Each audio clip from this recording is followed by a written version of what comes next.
una decina sono impegnati in Libano col reggimento e la brigata. La peculiarità della banda è suonare principalmente musiche militari. Noi facciamo in Sardegna tutte le cerimonie militari che si svolgono, che vedono impegnati marina, esercito, carabinieri, finanza, tutti quanti, praticamente siamo un po', andiamo un po' dappertutto con grande piacere. E poi non disdegniamo anche dei piccoli concerti qua e là per la Sardegna.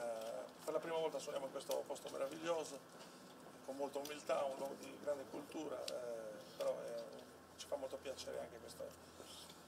Vabbè, la prima marcia si chiama Centennial, è una marcia che noi abbiamo preso in repertorio quando abbiamo partecipato al centenario della banda di Berchidda,